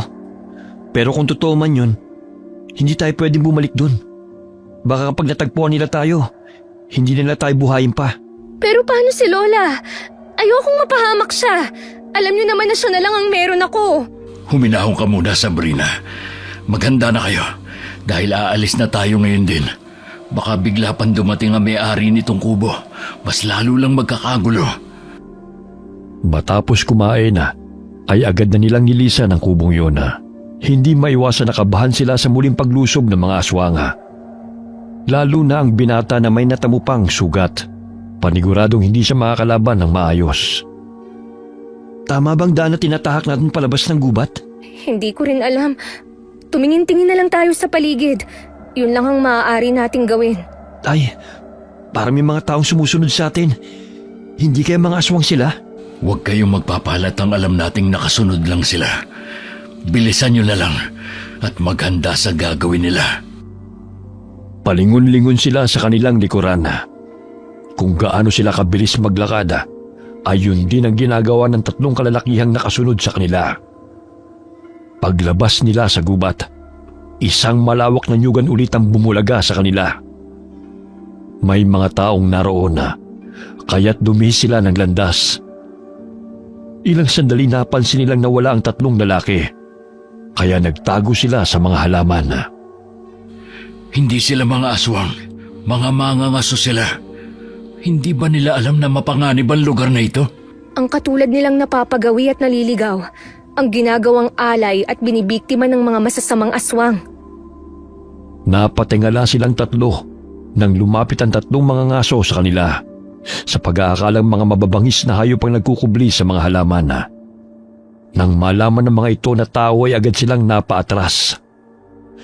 Ilang sandali pa'y natanaw ni Ariel ang grupo ng mga tao na papalapit sa kanila. Sino kaya sila? Si Sir Anton, nandito sila. Ha? Tay, nandito nga si Sir Anton. Anong nang gagawin natin? Huminahon lang kayo. Susubukan ko siyang kausapin. Napasulya pang dalaga sa 3 mga ngaso. May pag-aalala ang boses nito nang siya'y magsalita. Nagtaka pa ang mga ito kung bakit takot na takot ang babae. Gayong wala naman silang masamang gagawin. Hindi ho kayo dapat narito.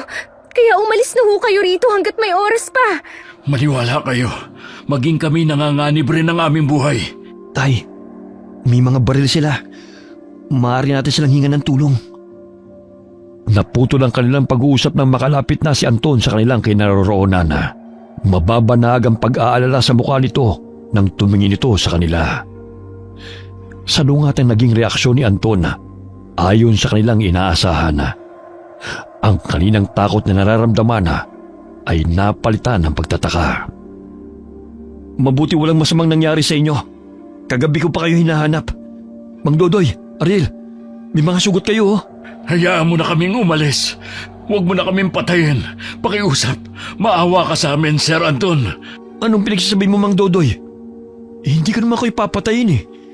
Hindi ko kayo dinala rito upang patayin. Mga bisita namin kayo. Kaya halina kayo. Suwama na kayo sa amin. Sinungaling! Gusto mo lang kaming patayin at gawing alay sa Diyos-Diyosan nyo. Nagkakamali ka, Ariel. Hindi kami masama. Sa katunayan, nakipaglaban kami sa masasamang aswang. Hindi ko inakalang susugurin nila ang aming pangkat kagabi. Anong ibig mong sabihin, Sir Anton? Huwag mo kaming lokohin. Dahil alam na namin kung ano ang binabalak mo kay Sabrina. Hindi akong kalaban rito, kundi si Lola Magda. Bakit si Lola?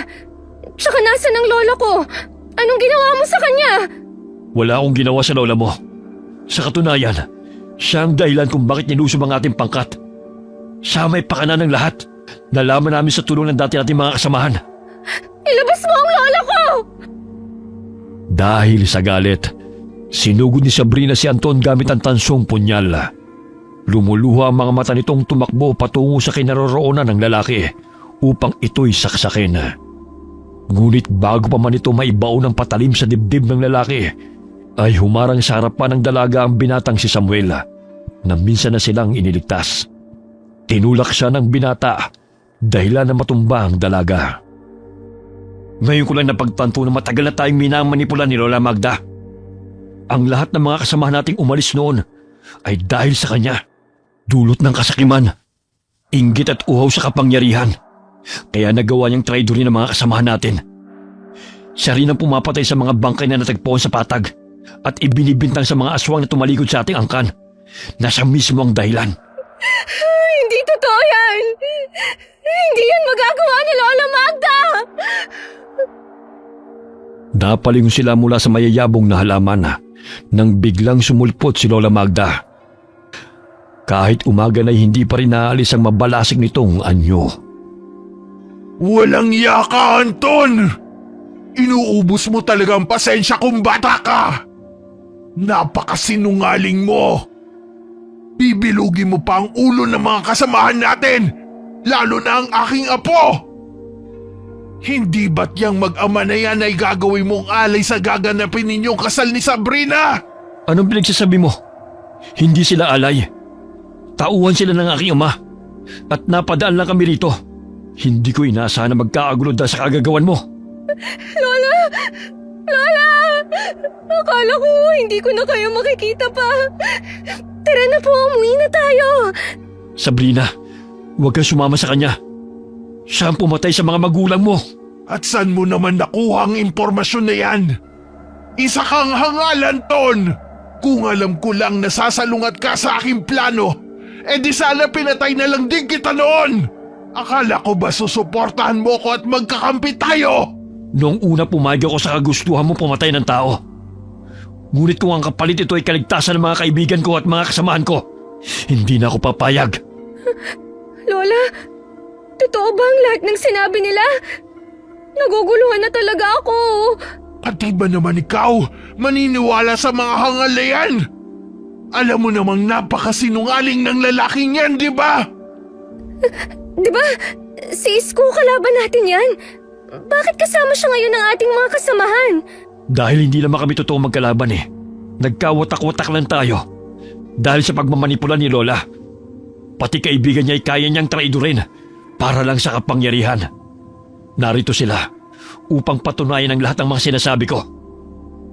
Naminog ang mga mata ni Lola Magda nang makitang nooy mga kasamahan na pinalaya sa baryo dahil sa paratang na hindi pagsunod sa batas. Napatras pa si Lola nang makita si Protasio na ama ni Sabrina. Protasio, buhay ka? Oh, bakit parang nakakita ka ng multo? Hindi pa ako patay tulad ng inaakala mo. Nasaan ang anak kong kinuha mo? Anong anak? Wala akong alam sa pinagsasabi mo. Sinungaling kang matanda ka. Ninakaw mo siya sa amin upang maisagawa mong ritual para magkaroon ka ng panibagong buhay. Gagamitin mo pa talaga ang anak ko, Magda. Ang tagal kitang hinanap. Nandito ka lang pala. Lola, sino ang anak niya? Hindi ko sila naiintindihan. Humagulgol sa pag-iyak si Sabrina dahil sa mga isiniwalat ng mga taong nakapaligid sa kanila.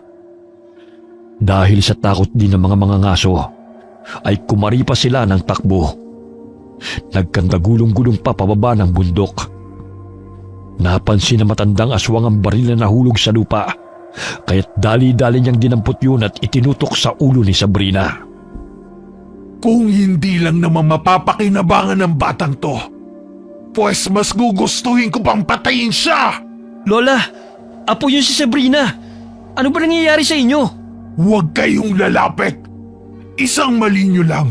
Sabog ang bungo ng babaeng to! Siya ba ang anak namin ni Mona Lisa? Siya ba ang batang ninakaw mo sa amin? Matagal na panahon akong nagsakripisyo upang mapalaki lamang ang batang to.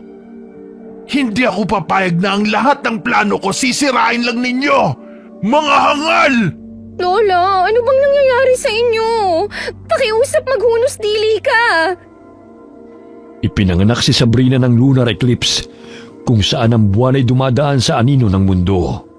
Nagsagawa ng ritual si Lola Magda upang sa pagdating ng ika-18 karawan ng dalaga ay muling mabubuhay siya sa katauhan ni Sabrina dahil magpapalit ang kanilang kaluluwa at katawan na.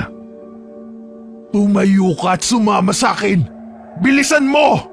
Dahil hindi ako magdadalawang isip na pasabugin ang bungo mo. Dapat ako lang ang makinabang sa'yo. Hindi ka nila makukuha sa akin. Lola, pakiusap. Pag-usapan natin to. Pakawalan niyo si Sabrina. Akala nyo talaga matatalo nyo ako? Ang tagal kong nagtiis upang pagsilbihan kayo. Pero ngayon, pagkatapos ng ritual sa akin na kayo luluhod.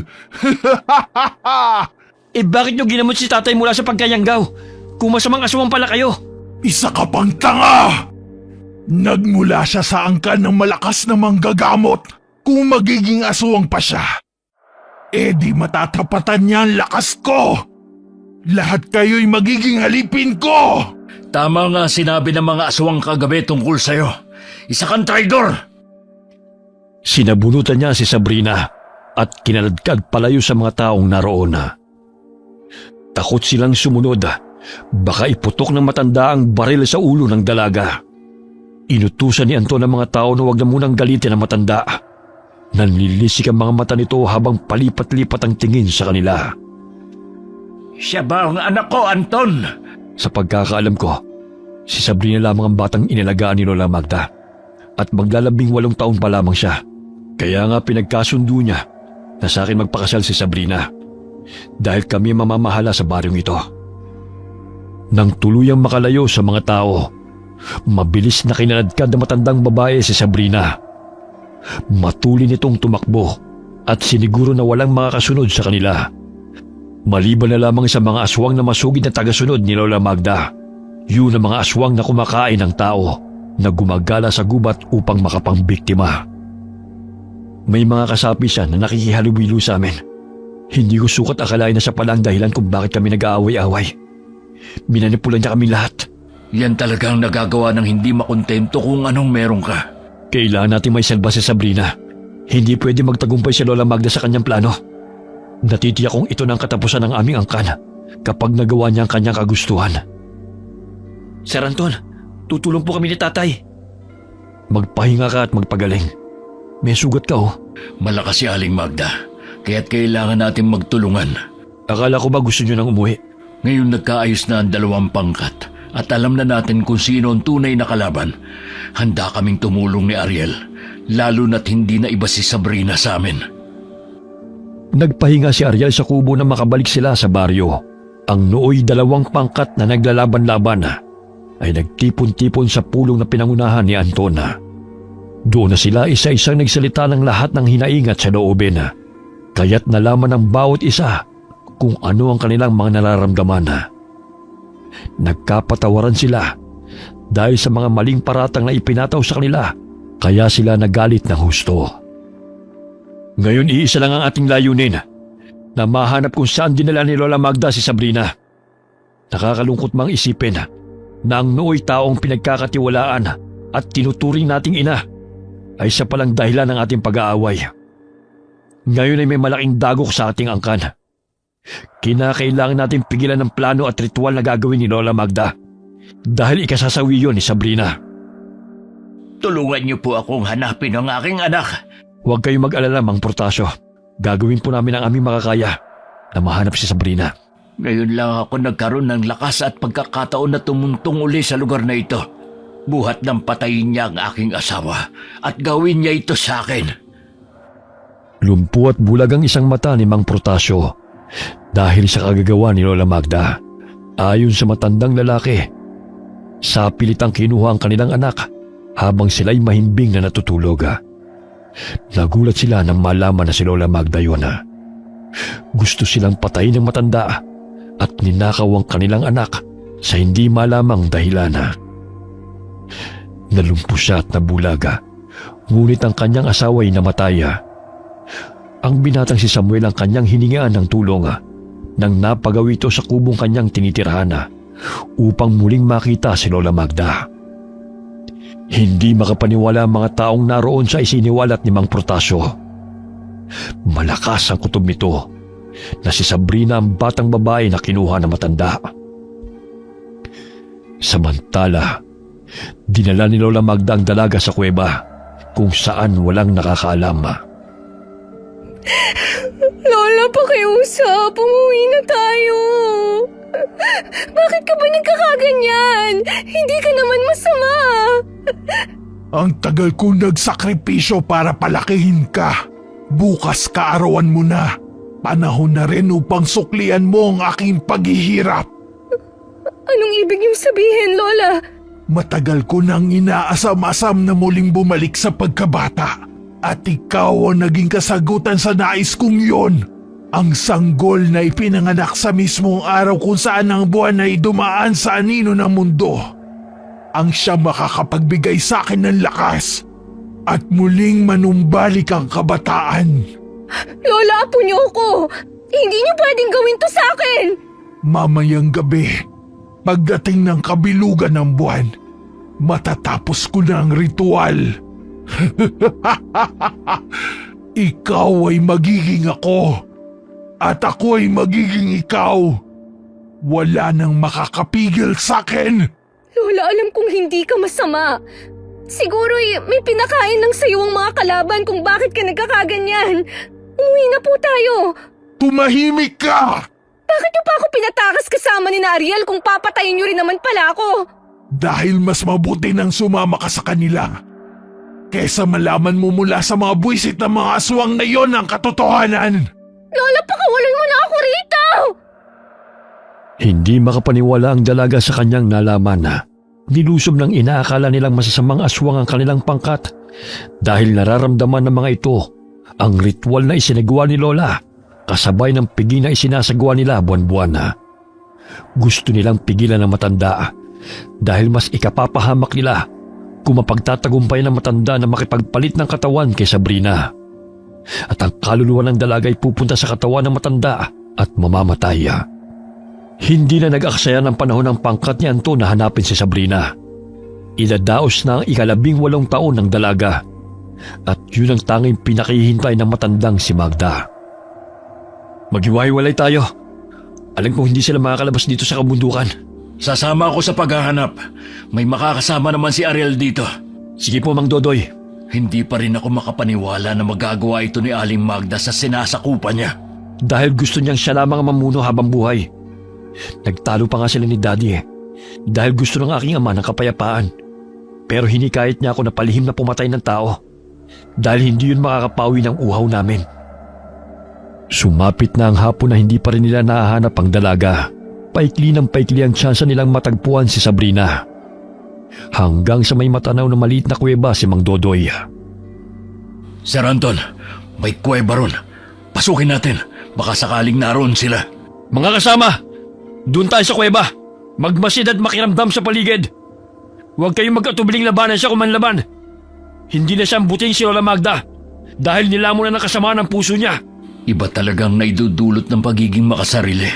Mag-iingat kayo. May mga kalabang aswang sa paligid. Pailing-iling na sambit na matandang lalaki. Bit-bit niya ang kwintas na pagmamayari ni Sabrina. Naalala niyang dalhin ito at isinilid sa itim na tela upang hindi manghina ang mga aswang na kanyang kasama. Lingid sa kaalaman nila na ang kwintas na yun ay hindi pagmamayari ng lolo ni Sabrina. Ayon na rin sa kwento ni Lola Magda sa kanya, kundi sa mga manggagamot na pinaslang na matandang babae at lahat ng mga gamit ay isinilid nito sa baul at itinago. Ngunit dahil sa kakulitan ng bata, ay natagpuan niya ito. Puro kasinungalingan ang pinagsasabi ng matandang yun. Kung hindi pa naglakas ng loob ang ibang aswang na pigilan siya, edi sana hindi nyo nalaman na matinding lihim niya. Tama kayo, Mang Dodoy. Teka, may nadidinig akong iyak. Baka si Sabrina na yun. Naririnig ko rin ang boses ni Magda. Mag-iingat kayo. Malakas pa naman yun kahit matanda na. Opo, Mang Dodoy. Nanlilisik ang mga mata ni Lola Magda nang sampalin niya si Sabrina. Naririndi siya dahil sa ingay ng babae habang umiiyak ito at nagmamakaawa. Lintik, tumahimik ka! Ayan tuloy may mga taong nakapasok. Ang tagal kong hinintay ang araw na to. Tapos sisirain niyo lang ang aking mga plano. Lola, pakiusap. Tigilan mo na to. Hindi po ako galit sa inyo. Bumalik na tayo sa bahay at mamuhay ng masaya katulad ng dati. Ilang beses ko bang sasabihin sa'yo na kailangan ko tong gawin? Para ako'y bumata at magkaroon ng lakas. Mabubuhay pa rin naman ang katawan mo. At maaalala ka naman nila. Kaluluwa mo at katawan ko lang ang mamamatay. Ngunit magkasama pa rin naman tayong mabubuhay. Pinag-isa lang tayo. Gagamitin mo lang ang katawan ko dahil sa pansariling interes! Wala kang karapatang sagot-sagutin ako ng ganyan. Wala kang utang na loob. Malakas na sinampal at sinabunutan ng matandang aswang si Sabrina dahil ayaw nitong pumayag sa kagustuhan ng matanda. Aling Magda! Hayaan mo na mabuhay ng malaya si Sabrina! Tigilan mo na to! Sino ang nagbigay ng pahintulot sa inyo na pumasok dito? Wala talaga kayong ginawa kundi ang pakialaman ako, no? Minahal mo naman si Sabrina, kaya pakawalan mo na siya! Isa ka pang hangal! Hindi ba't gusto mo siyang pakasalan? Kaya nga inalagaan ko siya para sa iyo, Anton. Ngunit bago kayong magpakasal, tatapusin ko muna ang ritual. Sumusobra ka na talaga! Ayoko magpakasal! Lalo na't sa loob ng katawan ni Sabrina ay mabubuhay ang matandang katulad mo! Halos maduwal pa si Anton nang sabihin niya yon dahil sa inis ay kinasa ng matandang aswang ang baril at pinaulanan ng bala sina Mang Dodoy at Anton. Nagsitakbuhan ang kanilang mga kasamahan sa loob ng kuweba nang makarinig ng sunod-sunod na mga putok. Ngunit hinarangan sila ng mga kasaping aswang ni Lola Magda at muling naglaban-laban. Pambihira, si Aling Magda pala may gusto sa'yo, Sir Anton. Buwisit na matandang yan. Magkaganon, hindi ko masisikmuran makipagsiping sa kanya. Kahit katawan pa yan ni Sabrina. Matagal ka na sigurong pinangarap ng matandang yan, kaya nagawa niya ang bagay na ito. Kaya dapat natin siyang talunin. Itinali niya si Sabrina. Ikaw na ang bahala na itakas siya. Kukunin ko ang atensyon ng matandang yan. Mga buwisit kayo! Sisirain niyo pa ang matagal kong inaasam-asam! Sisiguraduhin kong hindi niyo ako mapipigilan! Matanda ka na! Hindi ka na maaaring bumalik sa pagkabata! Bakit kailangan mo pang ibuwis ang buhay ng iyong apo? Isa ka pang tanga na magtutuba! Bakit ba kasi sa dinami-dami ng panahon na mapadpad kayo rito? Ngayon pa talaga! Lahat ng nangyayari sa ating buhay ay may rason. Kaya nga siguro nakarating kami rito para harangan ang masama mong balak. Ha! Papatayin ko kayo! Muling pinaulanan ng bala ng matandang aswang si Mang Dodoy. Ngunit dahil sa suot nitong medalyon ay maliksi siyang nakakailag. Nagngingit-ngit sa galit si Lola Magda nang muli niyang kinalabit ang gatilyo ng baril. Ngunit naubusan na ito ng bala, kaya itinapon niya yun. Nabaling ang kanyang pansin kay Sabrina na nooy kinakalaga ni Anton. Kaya't kumaripas ito ng takbo patungo sa dalawa at malakas na sinampal ang lalaki. Bitiwan mo si Sabrina! Hindi mo siya mailalayo sa akin! Kampun ka ng demonyo! Minsan na akong tumaliwa sa batas ng aking ama. Yun ay dahil sa pagmamanipula mo sa aming utak. Ngunit ngayon nalaman ko na kung gaano ka kasama. Hindi na ako papayag na ikaw ang mamuro sa amin kapag wala si ama. Kasing tigas ng ulo mo ang iyong amang si Armando. Ni minsan hindi siya nakinig sa akin. Kaya ako na mismo ang gumawa ng paraan upang magkawatak-watak ang kanyang sinasakupan. Nagtagumpay ako sa bagay na yon. Kaya nasisiguro kong magtatagumpay ako ngayon.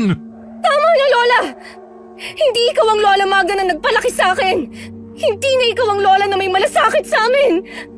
Buong buhay ko, kasinungalingan lang pala ang lahat. Wala kang karapatan na magreklamo dahil ako ang bumuhay sa'yo. Gamit ang mahabang kuko, akmang ibabaw nito sa dibdib ni Antona. Ngunit laking gulat ng matandang aswang nang biglang hambalusin siya ni Mang Dodoy gamit ang pinatulis na kawayan. Kahit pagtulungan niyo ako, hindi niyo ako mapipigilan sa gagawin kong ritual! Nagsimula na itong magsalita ng mga kataga, kasabay ng paglitaw ng bilog at maliwanag na buwan sa kadiliman. Umiihip ang malakas na hangin na siyang ikinagimbal ng lahat. Wari hinihigop ng matanda ang enerhiya ng dalaga, kaya nahihirapan itong makahinga. Ang medalyon na pag-aari ni Sabrina, kailangan kong ilapit kay Aling Magda para higupin itong enerhiya niya. Habang ikinukumpas na matandang aswang ang kamay, ay tumitilapon si Anton at Mang Dodoy. Maging ang ibang aswang na gusto siyang sugurin. Bagamat nagkaroon ng lakas ng loob si Mang Dodoy na sugurin ang matandang aswang, buong lakas nitong hinagis ang medalyon at tumama yon sa ulo ng matanda. Dahilan na mapahinto ito sa pagsambit ng orasyon. Sir Anton! Nina! Tumayo si Anton at itinarak ang itak sa likod ng matandang aswang. Sinundan niyo ni Mang Dodoy. Hindi maaari to! Parang hinihigop ang lakas ko! Ang kulat mong patayin! Pero sisiguruhin ko na matatapos na ang kasamaan mo! Wala kayong utang na loob! Lola! Hindi ko gustong mawala ka. Mahal na mahal kita, Lola. Huwag mo siyang kaawaan, Sabrina! Hindi na siyang Lola Magda na minahal mo! Dahil kasakiman at kasamaan ang nangiibabaw sa puso niya! Lola! Sir Anton, bakit nangyayari sa atin to? Pasinok-sinok ang matandang babae habang nangihina. Dahil sa medalyon na dumapo sa kanyang ulo, ay hinigop nito ang kanyang enerhiya at lakas. Dahilan na manghina siya. Hinihintay ka na ng tunay mong ama, si Mang Protasio. Alam ko mahirap paniwalaan at tanggapin ang mga pangyayari. Pero dapat lang napagbayaran ni Lola Magda ang lahat ng kasalanan niya. Hindi pagmamayari ng namayapa mong lolo ang medalyong ito, Sabrina, kundi sa mga manggagamot na pinaslang ni Aling Magda. Umagulgul ang dalaga dahil sa labis na paghihinagpis. Dilat ang mga matang binawian ng buhay si Lola Magda. Sumuko rin ang mga aswang na kumampi sa kanya dahil natalo sila ng mga kasapi ni Antona. Inilibing nila ang bangkay ni Lola Magda sa loob mismo ng kuweba. Tulala pa ang dalaga dahil hindi makapaniwala sa mga pangyayari.